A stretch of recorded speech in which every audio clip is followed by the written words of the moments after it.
University, summa cum laude, with a Bachelor of Science degree in Technical Management. Brian was also the first New Jersey recipient of the Alumni Rising Star Award, recognizing early career success. Brian's passion for helping others and common sense approach to business propelled him to become the youngest president in the 117-year history of the North Jersey Chamber of Commerce. This passion has been a key contributing factor in the revitalization and repurposing of the Chamber of Commerce industry.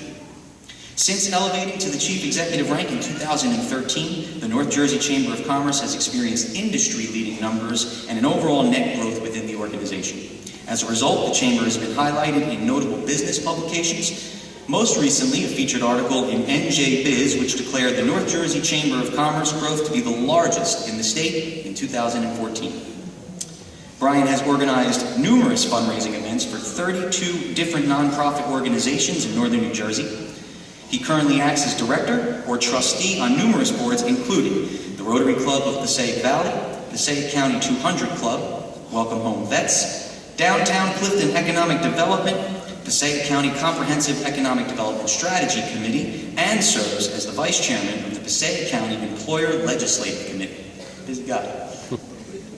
Brian also acts as a consultant for several local nonprofit organizations. He and his wife Stephanie currently reside in Tatoa, and in their spare time enjoy hanging out with their friends, traveling the world, most recently London and Scotland, taking day trips, and just being lazy at home with their dog, Fozzie. Please join me in welcoming your 2015 commencement keynote speaker, Brian Tangora. Woo!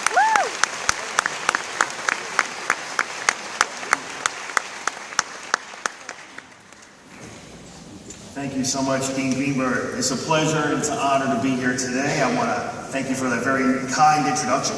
And to anyone expecting a different president here today, I apologize, but don't worry, I promise to be more entertaining, and I'll be quick as well. I'd like to thank everyone at DeVry who's become an extended family to me for inviting me to participate in this very important occasion. I am honored and humbled, as I said, to be here today, a proud alumni, class of 2010, and to be able to share my journey with all of you. So this is my first time that I'm a keynote speaker, and my wife and my friends asked me if I was nervous. And I told them the only thing I was nervous about was Kanye West showing up and coming on the stage and telling me Beyonce should have been doing the keynote speaking and not me. But before I begin, I want to take this moment to say congratulations to all of our graduates and to your family and friends who have been in your corner the whole way.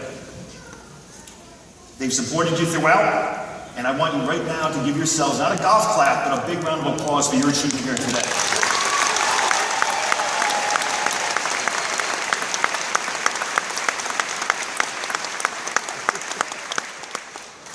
So when I was first presented the opportunity to speak here today, the first question I had was, what would I talk about? I'm not a millionaire CEO of a Fortune 100 company, driving fancy cars or selling my yachts in Monaco. Then it hit me. My story.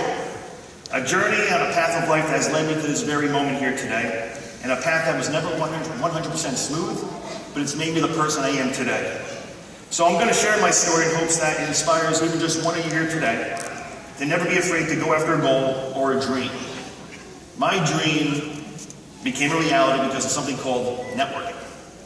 It's something that I do at my job every single day, and it's something that every single one of you in this room do on a daily basis, whether you know it or not. Everyone you meet in your life will have some type of impact, whether it's in that moment that you're with them, or maybe 20 years later. And I'm a big proponent that all of your biggest life moments, including one today, can be traced back to that one single moment that started that ball rolling to bring you to where you are today here. Mine can be traced back to the 6th grade. Back in 6th grade, I had a friend named Daryl. 6th, 7th, 8th grade, we were in middle school together hanging out. And then I had to move. My parents got divorced, I had to change schools. And then I went going to Bloomfield after being in Clifton for a long time. Never thought I'd ever see this kid again. And then you fast forward at that point, 8, 9 years later, and I was working at Costco, and the first day that I started, which was February 2nd, 2000, there's this kid, Daryl, an old friend of mine, started the same day as me. And Daryl and I always had a good relationship, always very cordial, no matter what. And that's one of the biggest things that I believe in, is no matter who you come across in life, treat them with respect, treat them with, be nice to them, be cordial, be thankful. So during the years there, it was about 7 years that I was working there, and I ended up having a very bad back injury. The back injury knocked me out of work for 8 months, where I had to end up learning how to walk again. But it was the doctor that I went to that changed my life, and he was introduced to me by this kid, Daryl. So Daryl told me to go see Dr. Skanakis. He's going to help you out. He's going to be able to, get you back on track. So I started going. I was going to rehabilitation 4 to 5 days a week, 2 to 4 hours a day. And when you're walking like this, and you're like 20-something years old and you can't straighten up, I needed to make a change. So you had to put the work in. You couldn't just say, oh, it'll get better. You got to put work in, like anything else you do in life. So Dr. Skanakis, over the course of 8 months, him and I became very good friends. He saw my work ethic, he saw my determination, and he always said, you can do something more. There's something more in you that you can do.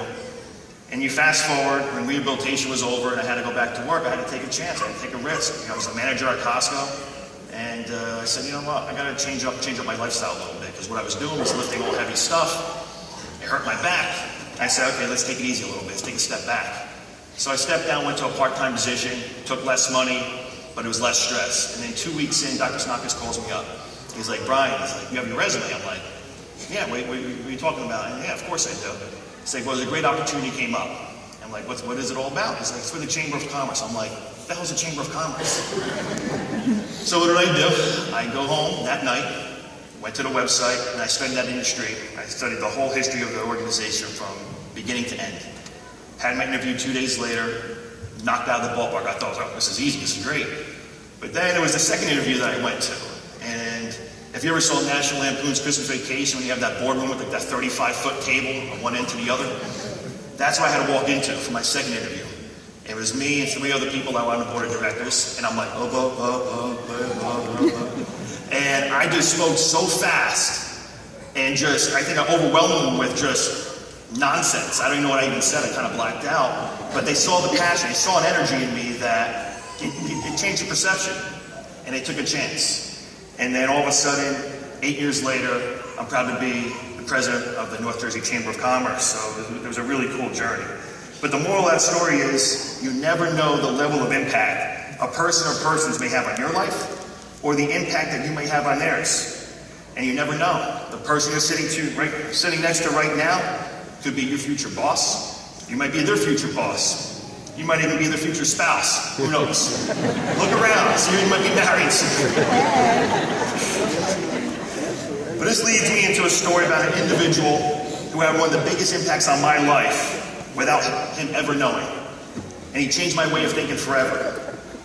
And I'm going to walk around a little bit because I can't stay stagnant. So have your cameras ready maybe, because I might fall off the stage. You might have a nice YouTube video. But the person I met was back in 2007, and once again, thank you to all our armed service members, men and women, for everything you do for our country. So, thank you. I come from a big military family, and my brother's a lieutenant colonel in the Army, and one of his friends was Sergeant Gene Westbrook. And they were stationed out in Honolulu together. They were in Hawaii. But it was a tour of duty in Iraq when Sergeant Westbrook was stationed, and he was just eating. And it was an attack on the base that was it was an explosion that went off, and a piece of shrapnel severed his spine. And Sergeant Gene Westbrook was paralyzed from the waist down. And then he was stationed at Fort Sill, Oklahoma at the time. So when I went in 2007 to visit my brother, he was telling me a story of Sergeant Gene Westbrook because he was on that TV show Extreme Home Makeover. And they came in with a tank, took out his whole house, because he had this little tiny house, and now it had to be wheelchair accessible, and he knocked down the whole house. And he was telling me the story. He said, "You want to see the house?" I said, "Of course, yeah, I'd love to see it." So not knowing, we went over there, and Sergeant Gene Westbrook was outside. And he said, "Do you want to meet him?" I said, "You know him." So we went upside to the house, and there Sergeant Westbrook was. And I got to shake his hand. And here's someone who's been through hell. And you don't even know half the story yet, because what happened was, when he came back from Iraq, as any military town does, they stand behind, they rally up. And the town came together and they raised money for Sergeant Westbrook to have a specially made van that he could drive So it was one day that he was driving with his family, 2 daughters, his son, and his wife, and the left axle of the truck broke. Went off a bridge into a ravine. He became paralyzed from the neck down, short-term memory loss. His son became paralyzed, daughter lost her kidney, and his wife, his other daughter, was severely injured. So like I said, it couldn't get any worse. But when I met Sergeant Westbrook that day, here was someone positive. There was no woe is me. There was no feel sorry for me. He was proud. He was positive. He wanted to be back in the field with his brothers and sisters out in the Army. He was someone that didn't say, yeah, feel sorry for me. And he took us over for the house and he showed off all his medals. And you see how proud he was, just how energized he was. If there's someone who had that many bad things happen to him, and to be that positive, and to not, have any excuses like, oh, look at me, you don't feel sorry, but to inspire. From that day forward, I used to have back injuries, I had neck injuries, I had more hurt any discs in my body than I do discs. But it was at that moment I said, you know what? At the end of the day, if you can wake up each day and you can walk, talk, see, hear, feel, touch, your life's not that bad. Life is good. And from that day forward, Sergeant Westbrook forever changed the way I look at life. And now at this point, every single day I wake up, I try my best to always see the positive in everything I do. And being positive, that's going to be the whole theme of this talk today and this speech, because it's what I live and breathe every single day. Being positive not only helps you give the confidence to overcome any obstacle that comes your way, but it also gives you a clearer mind to see opportunities that are presented to you. And an opportunity is just that. It's an opportunity. There's no guarantee for success.